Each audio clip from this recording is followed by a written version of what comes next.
Hello friends! Gayatri క్రియేషన్‌కు స్వాగతం. గాయత్రి క్రియేషన్‌లో ఈరోజు మనం విఘ్నేశ్వరుడు మొదటి భాగం గురించి చెప్పుకోబోతున్నాం. ఈ భాగంలో వటపత్ర బాలగణపతి. సత్యలోకంలో కమలాసనం మీద కూర్చొని పగలంతా సృష్టి చేసి అలసిన బ్రహ్మకు కల్పాంతరం సమీపించటంతో నిద్రమత్తు ఆవరించింది.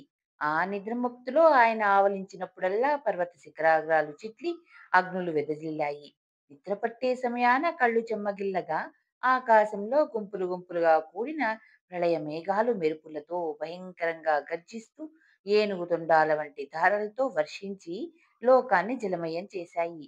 ఆయన కనురెప్పలు బరువుగా వాలడం ప్రారంభించేసరికి అన్ని దిక్కులా గాఢాంధకారం. ఈ ప్రళయ పరిస్థితుల్లో బ్రహ్మ నిద్రించాడు. ఆయనకు ప్రళయం అనేది రాత్రికాలం. తిరిగి నూతన కల్పారంభం కానున్న సమయం ఆసన్నమైంది. సరికొత్త జగత్తు మీద వెలుగు ప్రసరించబోతున్న తరుణంలో సరస్వతీదేవి వీణ సవరించి భూపాల రాగం స్వరాలను మెల్లగా పలికిస్తూ ఉండగా బ్రహ్మకు మెలకువ వచ్చింది. ఆయన పద్మాసనం వేసి కూర్చొని నాలుగు ముఖాలతో నాలుగు దిక్కులు కలయజూశాడు. కింద ఉన్న జగత్తంతా నీటిమయమై మహాపర్వతాల్లాంటి కెరటాలతో కల్లోలంగా ఉంది. ఆ తరంగాల మధ్య ఒక చోట కళ్ళను విరిమిట్లు గొలిపే తెల్లని కాంతిరేఖ కనిపించింది. ఆ కాంతిరేఖలో తరంగాలపై తేలుతూ ఒక పెద్ద మర్యాకు, దానిపై చందమామ లాంటి పసివాడు పడుకుని కుడికాలి బొటనవేలు చప్పరిస్తూ కనిపించాడు. బ్రహ్మ చేతులు జోడించి కన్నులు మూసి ధ్యానించి తెరిచినంతలో ఒక వింత దృశ్యం కనిపించింది. ఆ పసివాడు విశ్వవిరాట్ స్వరూపుడైన పరబ్రహ్మమేనని బ్రహ్మకు పూర్వకంగా తెలిసిన విషయమే. కానీ ఇప్పుడు ఆ పిల్లవాని తల ఏనుగు తలను పోలి పోలి చిన్నారి తొండంతో కుడి పాదాన్ని పట్టి నోట్లో పెట్టుకున్నట్టుగా కనిపించింది. ఆ ముఖం చాలా ప్రసన్నంగా ఉంది.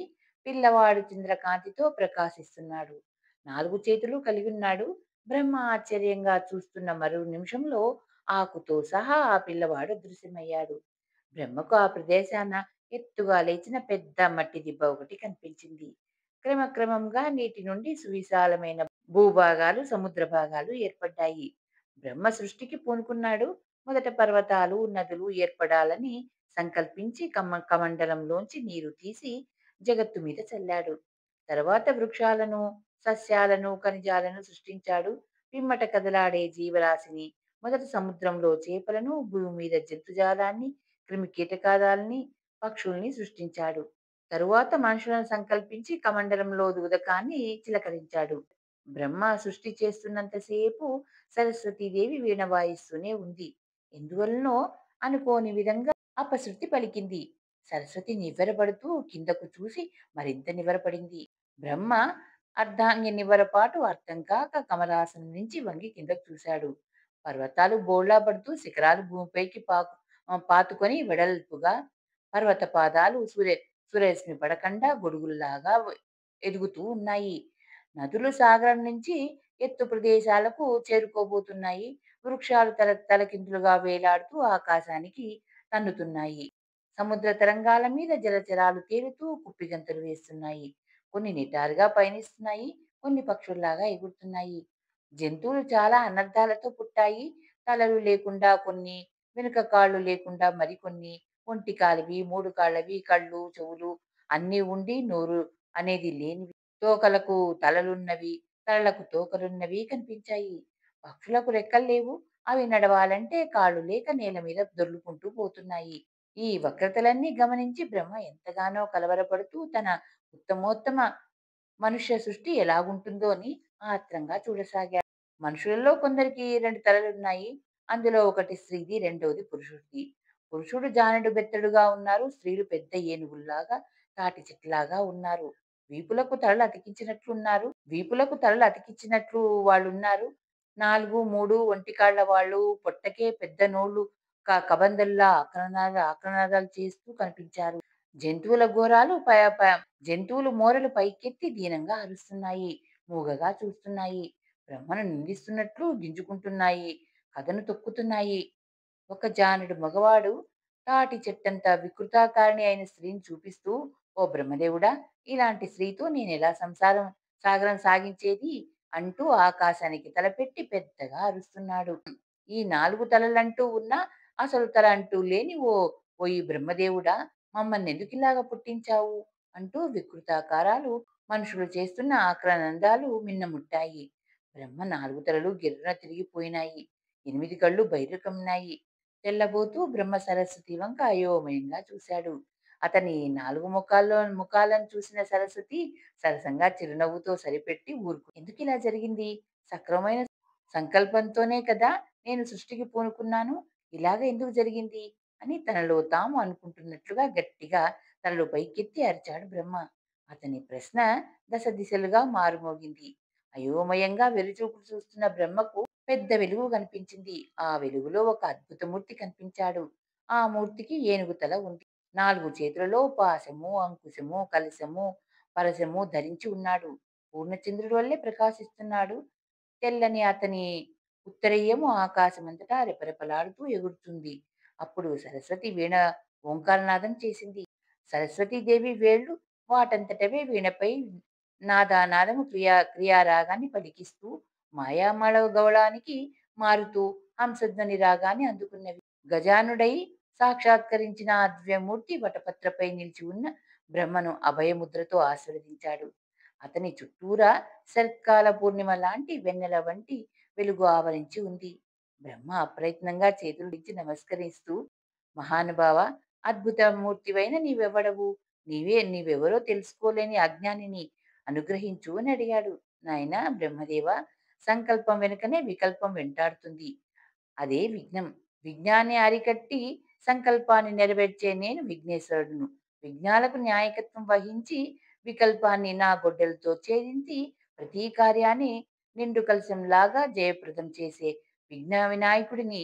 పంచభూతాలనబడే పృథ్వీ, నీరు, అగ్ని, వాయువు, ఆకాశంలనే భూతగణాలకు అధిపతినైన గణపతిని. ఆహార పదార్థాలన్నీ ఫలించే సస్యాన్ని నాశనం చేసి మదించే ఏనుగు వంటి విఘ్నాలను నా వాడిగల అంకుశంతో అదుపు చేసి పెడుతూ వాటిని నా పాశమనే బలమైన తాటితో కట్టి ఉంచే నన్ను విఘ్నేశ్వరుడు అని పిలువు అని గంభీర స్వరంతో విఘ్నేశ్వరుడు పలికాడు. అప్పుడు బ్రహ్మ, దేవ, విఘ్నేశ్వర, నా సృజనాశక్తికి ఎందుకిలా ఘోరమైన విఘ్నం జరిగింది? ఇన్ని వంకరలు ఎందుకు ఏర్పడ్డాయి? ఉత్తమంగా సృష్టి జరిగే మార్గం వివరంగా చెప్పు అన్నాడు. విఘ్నం గురించి నీకు తెలియాలని ఇదంతా జరిగింది. మర్యాదపై బాలగణపతిగా కనిపించిన వటపత్ర గణపతిని నేను. అప్పుడు నా గురించి ఆలోచించలేకపోయావు. నా గురించి ఆలోచించడం అంటే విఘ్నం గురించి ముందు జాగ్రత్త పడే జ్ఞానాన్ని కలిగి ఉండటమే. ఆ జ్ఞాన స్వరూపుడినే నేను. బ్రహ్మ మొదలుకొని బుద్ధిగల ప్రతి జీవి కార్యరంగానికి దిగే ముందు విఘ్నం రాకుండా జయప్రదం కావటానికి తగు జాగ్రత్తలను, జ్ఞానాన్ని కలిగి ఉండక తప్పదు. ఏనుగు అడుగు వేసే ముందు నేల గట్టితనాన్ని తెలుసుకొని మరీ నడుస్తుంది.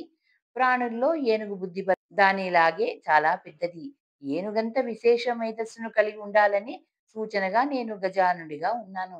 నీవు నిద్రిస్తున్న సమయంలో రాక్షసుడైన సోమకాసుడు నీ 4 వేదాల్ని అపహరించి సముద్రం అడుగున దాచాడు.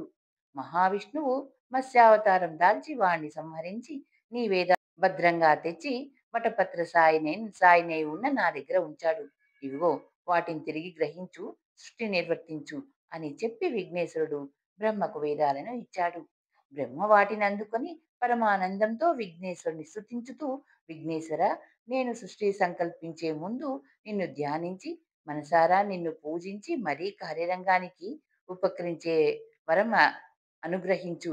అవకతవకలుగా తయారైన సృష్టి ఉప ఉపసంహరించుకునేలాగా చెయ్యి అని కోరాడు. విఘ్నేశ్వరుడి ప్రభావం వల్ల అంతవరకు జరిగిన వంకర టింకరల సృష్టి అంతా క్షణంలో మటుమాయమైంది. అప్పుడు విఘ్నేశ్వరుడు మళ్ళీ బ్రహ్మతో, ఓ బ్రహ్మదేవుడా, వక్రతను తుండలు తుండలుగా ముక్కలు చేసేవాడిని కనుక నేను వక్రతుండుని అనే పేరుతో సార్థకంగా నా తొండాన్ని వక్రంగా ఉంచుకుంటాను. వక్రతుండే అయిన నన్ను ధ్యానించి తలపెట్టిన ఏ పని కూడా వంకరపోదు. నీవు కోరుకున్నట్లే నన్ను ధ్యానించి సృజించు. సృజించటం అంటే ఒక కళ. ఆ కళ ఎటువంటి వంకర టింకర్లు పోకుండా జగత్తు నీవు మలిచిన కళా నిలయంగా భాసిల్లుతుంది. నీకు మళ్ళీ జగత్తులో అందరికీ అందుబాటుగా తొలి పూజలందుకునే విఘ్నేశ్వరుడుగా విఘ్నాల నుండి కాపాడుతూ సంకల్ప సిద్ధిని కలిగించే సిద్ధి వినాయకుడిగా సకల గణాలకు అధిపతిగా గణపతిని శివపార్వతులకు కొడుకుగా అవతరిస్తాను అని చెప్పి బ్రహ్మను దీవించి అంతర్ధానమయ్యాడు. సరస్వతీదేవి బ్రహ్మకేసి చిరునవ్వు నవ్వి తోళ శ్రీరాగాలతో మంగళస్వరాన్ని మహాకాశం పులకించేటట్లుగా వీణపై వినిపించింది. బ్రహ్మ విఘ్నేశ్వరాయ నమః అంటూ సృష్టిని ప్రారంభించాడు. సృష్టి మరింత అందంగా, నిర్విఘ్నంగా సాగింది. గంభీరమైన పర్వత పంక్తులు, అమృత జలాలతో నదులు, సుందరవనాలు, రంగురంగుల బొమ్మరిల్లాంటి జంతుజాలాలు, శారీరకంగా, మానసికంగాను ఉత్పన్న బలవంతులు అయిన మనుషులతో జగత్తు బ్రహ్మ చేసిన కళా నిలయంగా విలసిల్లింది. వాగ్దేవి అయిన సరస్వతి తన వాణి సంగీతంలా ప్రాణికోటికి స్వరపరిచింది. జీవకోటి సలక్షణంగా పెరిగింది.